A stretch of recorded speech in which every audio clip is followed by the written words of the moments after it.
Denham, a prosperous Buckinghamshire town in the North London commuter belt. The town is rocked by a violent event. Such attacks on a woman in broad daylight in a respectable part of London are extremely rare. That's what makes it so shocking. For somebody to do that, and in the way in which they did it, and in the ferocity in which they did it, would lead me to believe that there was an emotion behind that. It's early in June, and an attractive, successful businesswoman is leaving her home to drive into her London office. It was one of the most senseless, barbaric killings I've ever come across and ever reported on. My first thoughts were, what a waste of a fantastic woman.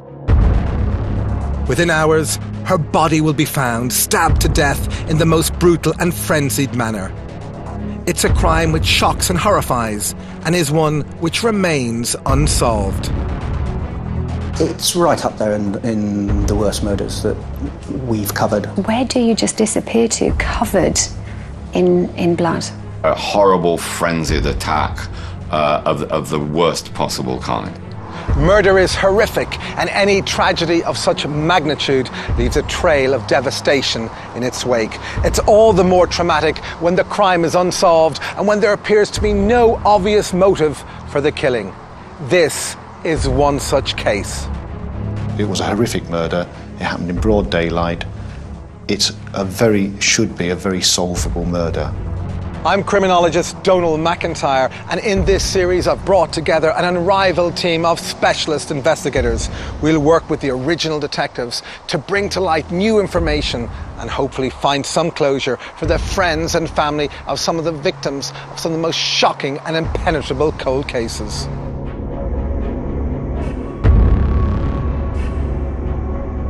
On this programme, the vicious murder of Penny Bell, the Buckinghamshire businesswoman and mother, inexplicably stabbed to death in the car park of a West London suburb. We trace her last movements, speak to her friends and relatives to try and understand the circumstances behind this terrible mystery. We'll re-examine the old evidence, speak to witnesses, collaborate with the key detectives to bring fresh impetus to the case to try and discover what happened to Penny Bell.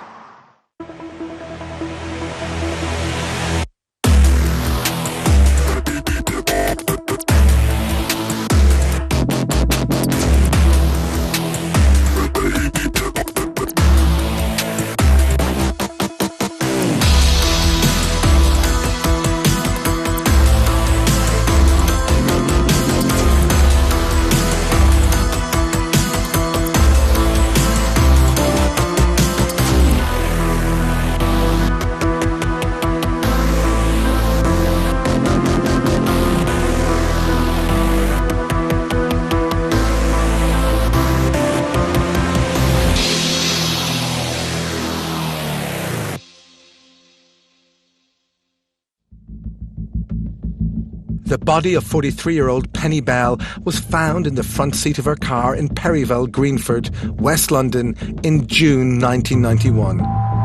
No one has been charged in connection with her murder. Now I'm hoping that my cold case team and I can do something to unravel the mystery which has surrounded this brutal killing for over 2 decades.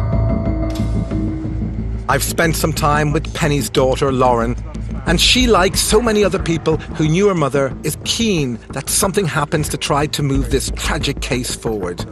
I'm hoping that my cold case team can do just that. Clive Driscoll is a former Detective Chief Inspector with Scotland Yard. He has had many noted investigations over the course of his 35-year career. He's seen many cases like this one and understands its complexity. In addition, we've enlisted the help of Elizabeth Yardley. Dr. Yardley is a criminologist and the director of the Centre for Applied Criminology at Birmingham City University. We know that she said she was running late for a meeting because she told one of the builders. We know that people have seen her, and we can place her in a car with a man It's the timing which is more significant for me. There's 30 minutes of time, and it's what happened during those 30 minutes. To commit a crime like this, it has to be of a very personal nature, it seemed to me. Penny and her husband Alistair, their 2 children, Tim and Lauren, lived here in this salubrious development in Baker's Wood near Uxbridge, just outside of London. They had a close-knit family and lived a pretty affluent lifestyle. We lived in Denham in Buckinghamshire, which at the time was a very beautiful rural suburb of London. It's a very moneyed place, the houses are huge, the schools are fantastic. You know, it's kind of one of those places that sort of everyone would perhaps aspire to live in one day. Quite an expensive retreat away from London, but you can get into London fairly quickly. Very easy for her to commute in, and very easy for us to have that kind of lovely country-style lifetime at the weekend. Cilla Black lived within 5 miles or something like that, which made her a near neighbour immediately. It's a safe haven for rich people who didn't want to live in London. My brother and I definitely received, yes, a more so privileged upbringing than most, and certainly than what my parents did.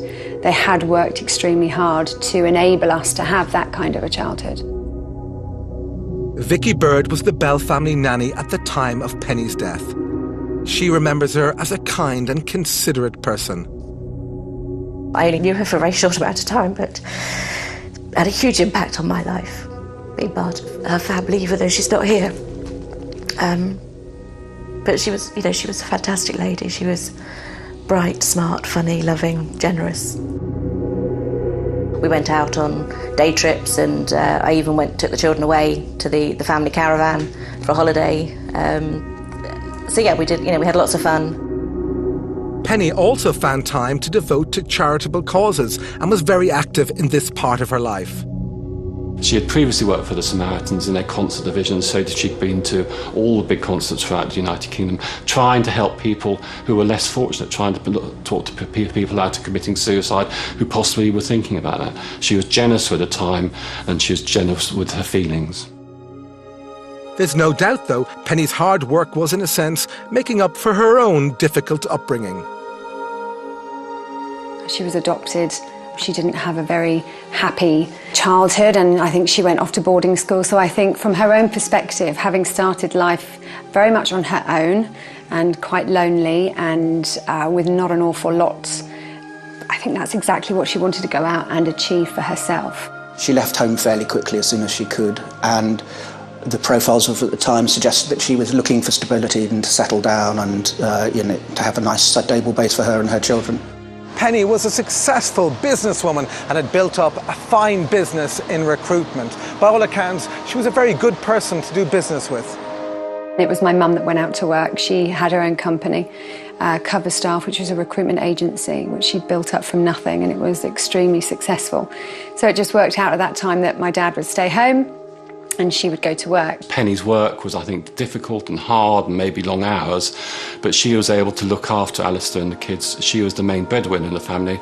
Alistair would do some work, but she was the main breadwinner there, so she looked after them all, and Alistair, I think, probably looked after the kids.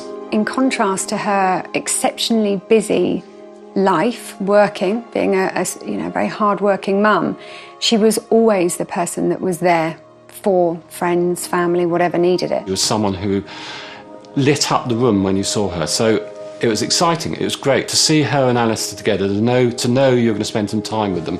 It was a great thing to do. Gregarious, outgoing, friendly, had a contented and settled life.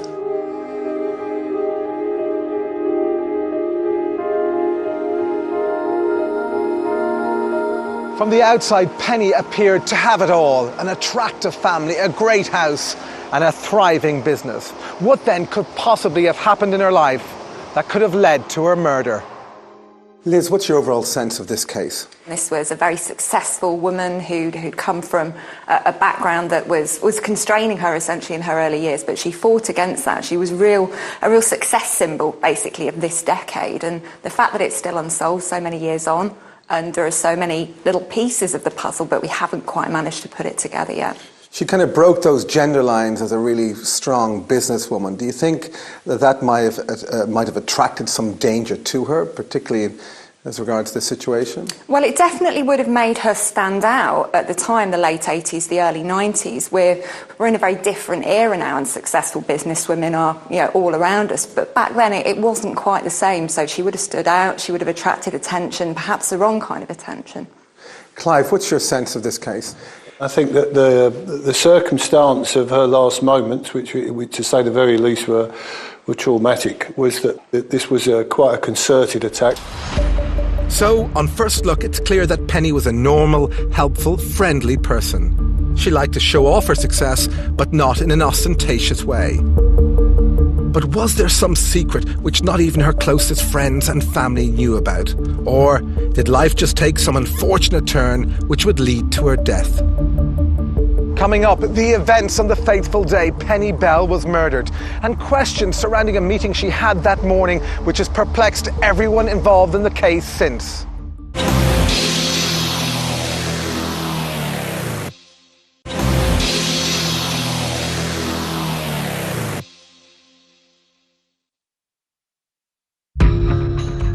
Businesswoman Penny Bell was brutally murdered in her car on a June Thursday. There has never been any explanation or apparent motive for the attack, and over 2 decades later, no one has ever been charged. I'm hoping that my cold case team will go some way to unravelling this perplexing case and perhaps aid investigators in looking at this crime in a whole new perspective. I've been to the area where Penny lived. I've also visited and chatted to her daughter Lauren and other people who knew her. They all remember her as a considerate, loving and devoted mother and friend. No one can come up with any reason for her murder. On the morning of her death, Penny Bell left her home here in Baker's Wood. She'd builders in the house and told them she was running late and was clearly anxious to leave.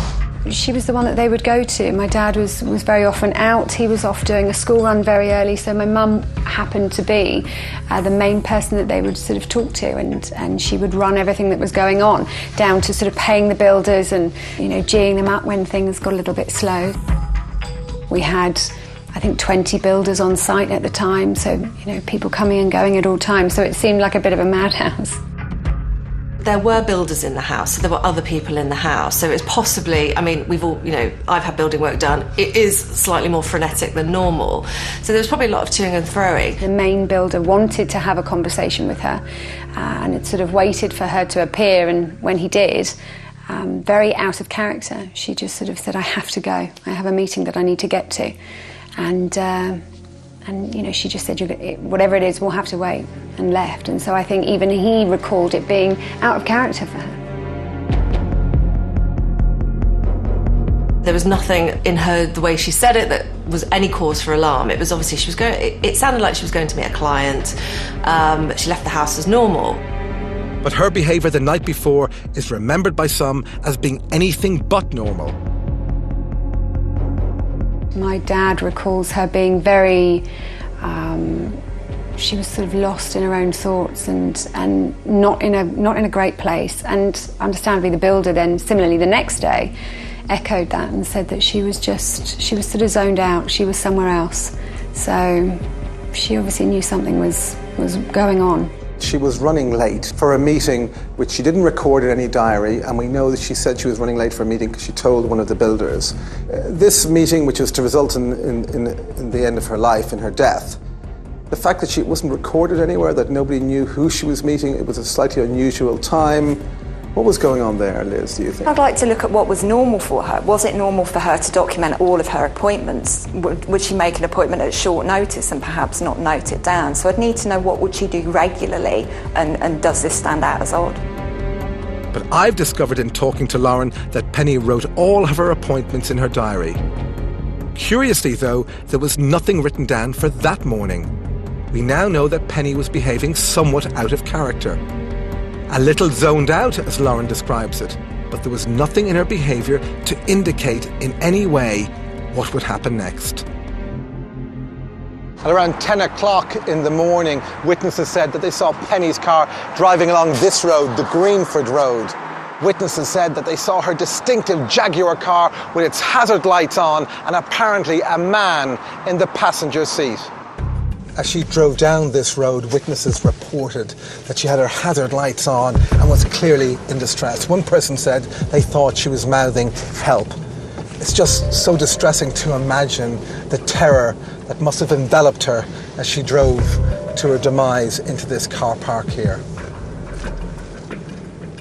They actually saw her car travelling down a very, very busy road into London, which at that time would have been, at its busiest. She was apparently doing 15 miles an hour with her hazard lights flashing and the windscreen wipers going. I mean, it was the 6th of June, so it's a summer day, in the days where we did actually have a summer in June. So it would have even more, it would have stuck out, very much so, given the circumstances. No one did anything, no one stopped. I mean, to be driving at 10 miles an hour in that area is unusual. And so that was sort of like the last sighting until her car was found in the car park of the sports centre. It's then believed she drove here, into the car park of the Gurnall Grove Leisure Centre at around 10:30 a.m. Whatever else she might have intended to do that morning, it's generally accepted that this wasn't the normal sort of place she would conduct a meeting. The attack took place in this car park. The police said that her assailant stabbed and slashed at her from the passenger seat with his right hand. He also got out and attacked her from the driver's side.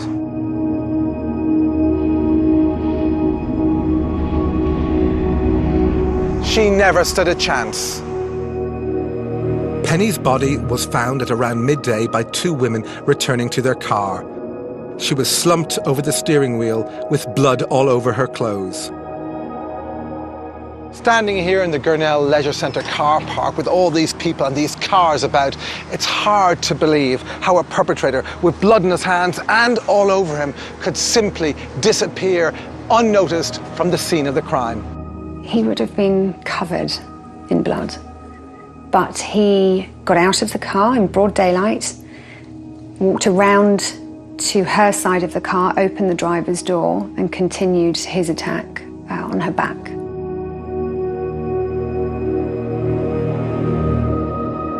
There would have been children around, parents around. It is, albeit the area is a swimming pool, the area itself is highly populated and would have had lots of through traffic and everything else. Where do you just disappear to, covered in blood? Time-wise, that would have been 10:30, 11 o'clock in the morning. Unless they sat there for some time before the murder took place, obviously there's potential for that. But under the circumstances, I think that the murderer would have left blood-stained round about 10:30, 11 o'clock and probably walked through the car park. From the information that we've got, it seems that Penny drove him there, or the person who committed the murder there. So they would have had to leave by foot, unless they already had a car left there to drive away in. You can imagine that the blood, it comes out of the body, the major arteries would have been severed, it would have been all over the place. Even the mere act of getting out of the car would have spread the blood around. There was a lot of blood. So that person must have very quickly got into some kind of cover, perhaps got into another car and drove away, certainly would have needed to discard their clothes very quickly, would have needed to clean up, would have needed to discard the murder weapon. None of this has ever been found. So it does imply someone who either had incredibly careful planning or was just very fortunate to be able to get away. The emergency services, the police and the ambulances arrived within minutes, but despite all the medical attention, it was very evident that Penny Bell was dead and her killer had vanished. What do we know that we can think maybe help us try and solve this in terms of that morning? We know that she left home. We know that she set off on the route to the meeting. Whether the meeting was this encounter that she had with this individual, or whether she was on the way to that meeting. We know she was on her way out, so we know that she left the house. We know that people have seen her, and we can place her in a car with a man But beyond that, there are no witnesses to the actual attack itself. We just know that it took place. We know there are no witnesses who've come forward to the attack. What's interesting about this, Clive, and you've focused on this, is that there's some discrepancy in there are some number of discrepancies in the identification of the passenger who was with her, the person who was with her in the car. But there is no discrepancy in terms of the sense that here was a woman who was clearly in distress, hazard lights on, asking for help, and yet no one actually came to her assistance. Why was that? Well, I think that's more of an indictment on our society, actually, than Penny. I think Penny did everything she could to, maybe to alert people to the situation she was in. For the police, the murder presented them with an unusual case. A murder of a respectable woman in her car in the middle of the morning. But for Penny Bell's family, the events of the previous couple of hours were about to become momentous and life-changing. I was at school and nobody came to collect me that day. So I was the last child outside of the gates. I remember running up this person's driveway and running as fast as I could into ours. And as I turned the corner, I could see my dad. He was at the door and he was on his knees. And I ran to him and I just said, "What's happened to Mum?" It's very clear to me that all of what happened to Penny revolves around the meeting she was rushing off to on the morning of her death. But there's no real information about the meeting. But the person who killed Penny clearly tried to make the police think he met her for legitimate reasons. Coming up, how her killer used decorative samples to try and prove this, and unusual patterns in her behaviour in the days leading up to her death.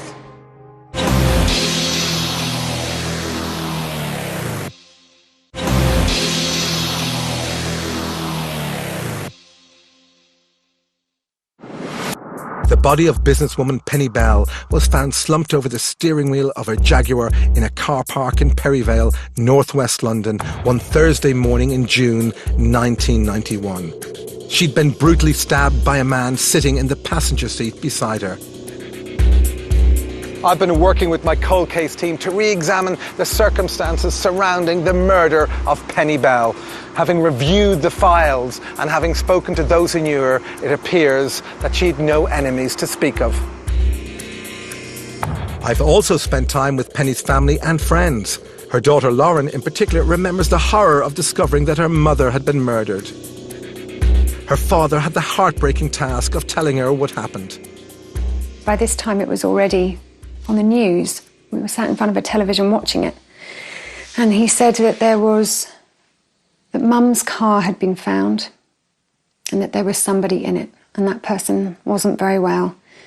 But we didn't know if it was Mum, so we had to hope and pray all night that it wasn't her, and that she, something else had happened and she would come back. And the next day, on the Friday, he left. He was picked up by police and he had to go and identify the person that they had found. And I remember him coming home and again seeing my 6'2" dad, who had always been this sort of pillar of strength, once again reduced to his knees, telling me that it was Mum.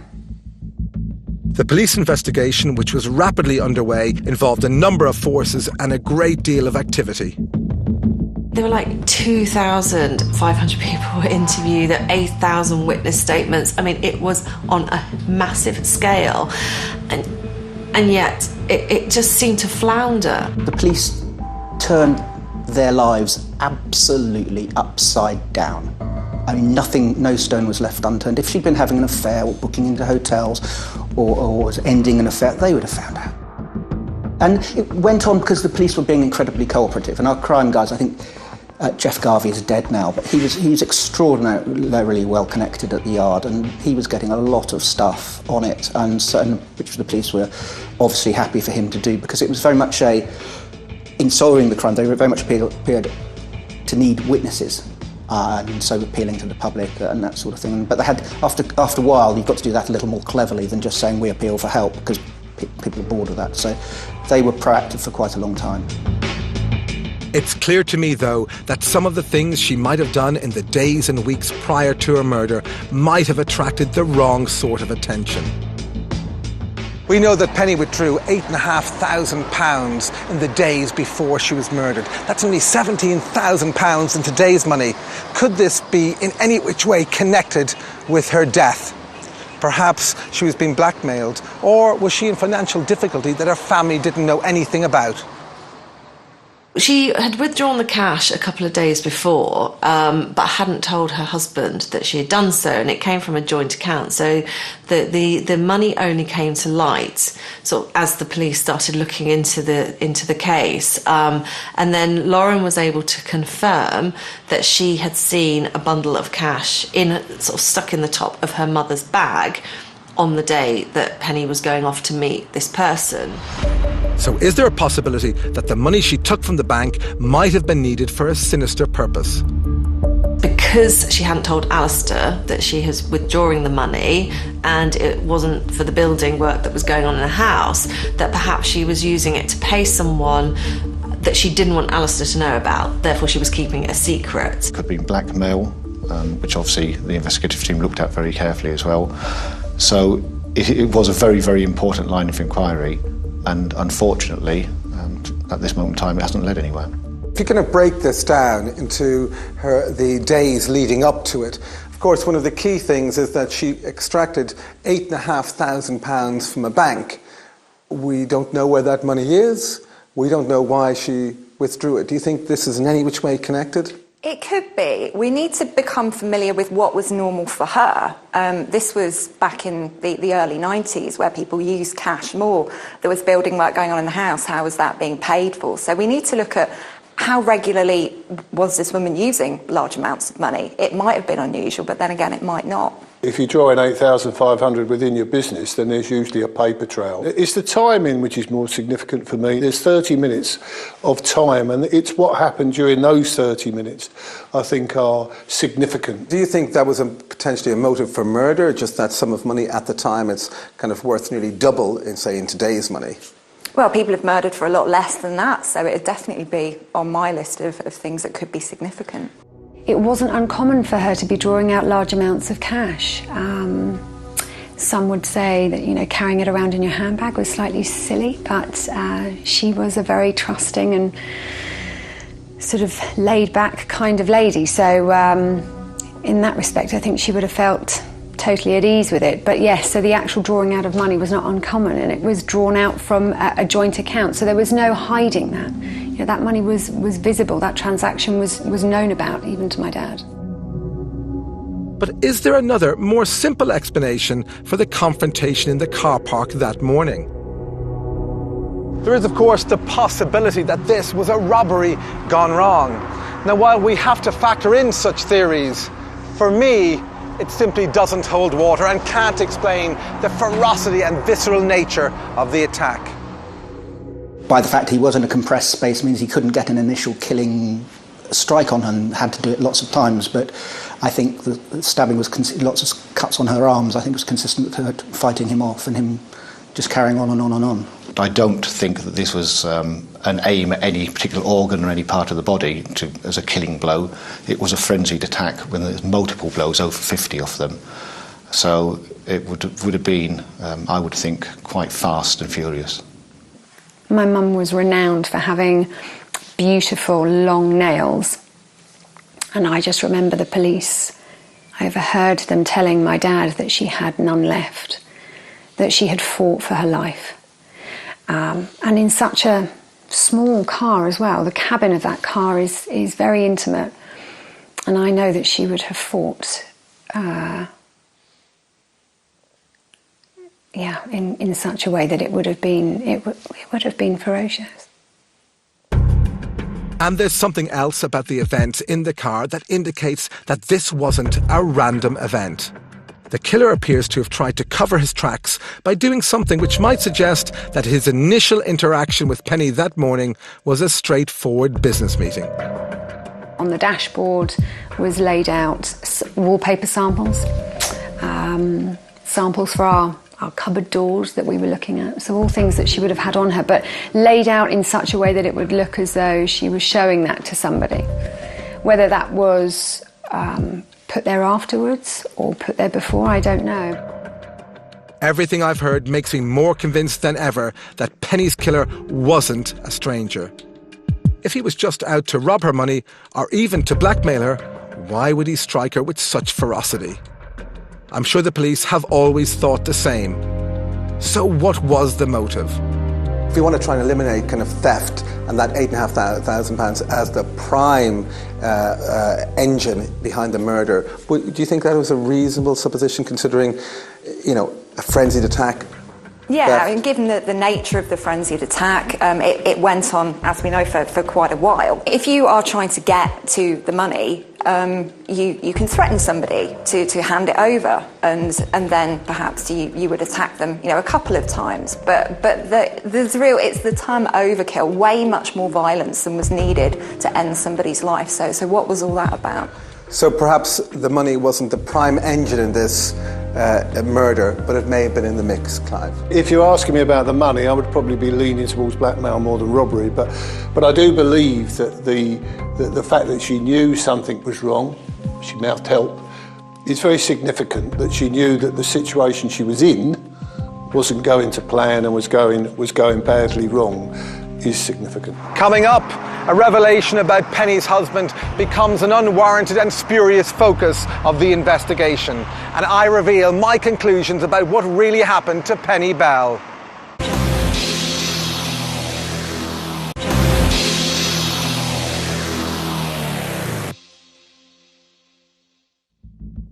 Businesswoman Penny Bell was brutally stabbed in a car park in Perryvale, northwest London, one Thursday morning in 1991. She left her home saying she had an appointment. The person she was meeting or the circumstances surrounding it still remain a mystery. I've been examining the murder with my cold case team, and it's clear to me that this tragic and disturbing investigation has a number of complex issues around it, which have caused a number of difficulties for detectives over the years. Just days into the investigation, a revelation emerged which became the focus of the media, possibly to the detriment of the case and the search for Penny Bell's killer. The papers began to report on what they called Penny's tangled love life. The specifics, though, referred to her husband's gay affairs. The whole story became tabloid fodder and proved to be hugely detrimental to the investigation. He's bisexual. He'd met my mum when he was in a relationship with a man. My mum knew them both very well. They were all great friends. And the police quizzed him about this intently. They were absolutely, sure in the beginning stages that this must have been some kind of lover's tryst. They gave him a very hard interview indeed, as long as they could, and by all accounts pretty aggressive. Initially, he was obviously the main suspect. He was cleared, but not after the fact of his past had been in the papers, which was, I think, a fairly deliberate leak at the time. Every investigation into somebody's murder, you start looking as close as possible to who may be involved and why they might be involved. Alistair's relationship with Penny certainly did give reason to suspect him at that moment in time, and he was questioned extensively by the initial investigation team and subsequently ruled out of the investigation. So it did have an impact upon the investigation. It didn't have a major detrimental effect, because every investigation you've got to look at every lead and treat every person of interest as such. But like me, most observers believe the decision to release the information about Alistair's private life was counterproductive.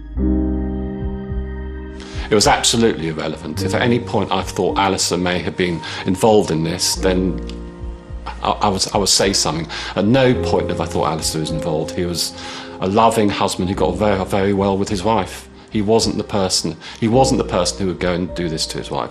It was someone else. It didn't happen from within the family.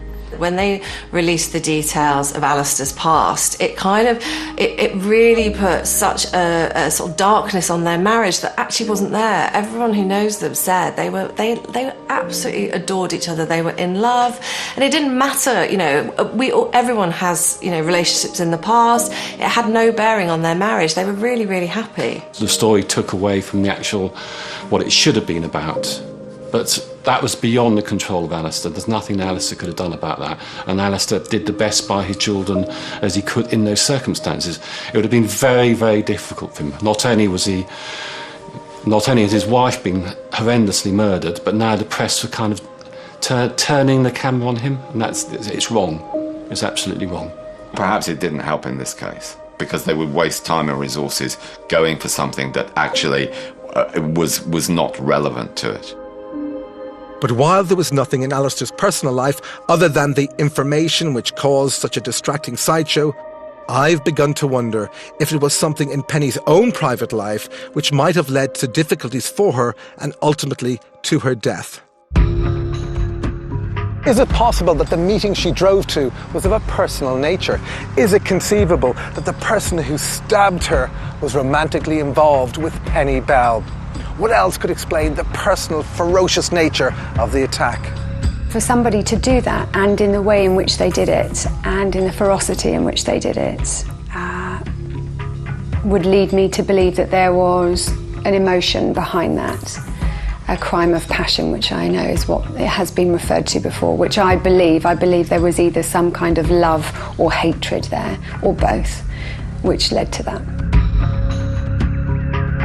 I believe wholeheartedly that there was nothing untoward happening, and I think the police believe that as well. The minutes in her day are accounted for every day. I don't believe that there was any affair going on, and the way in which she died, there was no sexual interferences or anything of that nature. I think that there could have been some bribery, something like that. Obviously there was money that went missing, and I think that I think that this person knew my mum, knew that she was wealthy, and possibly could have had some money that may have been the reason. I mean, again, that really is a guess, but I think that's what it leads to. Lauren has validated my view that Penny knew her killer. As she says, some kind of love or hatred. Her view that the murder was in some way financially connected also stacks up with all of the evidence we've seen, and my cold case team appear to concur. To your area of expertise, the kind of pathology and psychology of the killer, to commit a crime like this, it has to be of a very personal nature, it seemed to me. I'd say so, absolutely. The ferocity of the attack, the use of violence, and way more violence than you needed to end someone's life, it would suggest that there was some kind of personal motive, whether that personal motive had come from that encounter then, whether it was something that had been building up over time. It's a really, really horrendous attack. I think if you're going to kind of look for likelihoods here, you can probably eliminate stranger danger. I mean, would you suggest that it's most likely she knew her killer? I would say so, yes, because most people who are murdered are killed by somebody they know. And when we look at women who are killed, it's most often a partner, an ex-partner, somebody they've been romantically involved with. So the idea that this would be a stranger, I'm not sure. In the course of this re-examination of the evidence surrounding this case, journalist Michelle Davies has brought some new information to our attention. It's something I believe could really be relevant, and it suggests that someone other than the killer knows who murdered Penny in the car park that morning. Michelle interviewed Lauren in the course of researching an article on Penny's murder. When I interviewed her and the story appeared online of the newspaper, a couple of days after it was published, I was reading the comments below, and someone had actually put a comment on there asking me to get in touch with Lauren because they said they knew what had happened. But there was something about this comment that I emailed it to Lauren and said, I think the police need to check this out. And they said that they knew who did it and said, I'm so very sorry, as if they knew. and there was that they were involved. And I know the police looked into it, and I don't think they could trace who actually left that comment. Someone out there is leaving comments on stories about Lauren and saying that they know who it is, and they need to come forward, because if they're protecting that person, it's time to stop. It's time to stop protecting them. So who is this person? It seems unlikely to me that after so many years that someone would take the time to write a message of that sort if they didn't actually know something. Someone has clearly been following the case all of this time and is living with a dreadful secret. Having reviewed all the evidence, I believe that Penny Bell sensed that danger was lurking around the corner. When she left her house, she told no one of her ultimate destination. I believe that she understood the person she was going to meet that day was not well-intentioned, perhaps was criminally motivated. The ferocity of the attack tells me that she must have known her attacker. The vast majority of murders are committed by somebody or the victim knows the perpetrator. Particularly in cases of female victims, where the statistic varies slightly, but it's normally around sort of 2/3 or 3/4 are known to their killer. And with men, it's about half the percentage. So stranger murders are relatively rare. In fact, they're very rare. The circumstances of Penny Bell's murder would make me believe that the person who killed her was known to her. I think I don't believe that the person sitting in the passenger seat of her car was not known to her before the crime took place. I think she knew that something out of the ordinary was happening that morning. I think she knew who she was meeting, and I think she was anxious about the outcome or what was to happen. What that is, I honestly don't know. Who it was, I have a feeling as to who it might have been, but I don't know. But I think there was something that was pressing her that day that she obviously thought she could handle, and hence the fact didn't tell anyone about it. But I think she knew who she was meeting that day. I believe that this was a crime of passion. This was an unrequited passion, a love that only went one way. The attacker knew her and wanted Penny, and when he didn't get the answers he wanted, he struck, and he struck again. I believe the answers rest with those who are close to her, and that the police must follow up some old leads.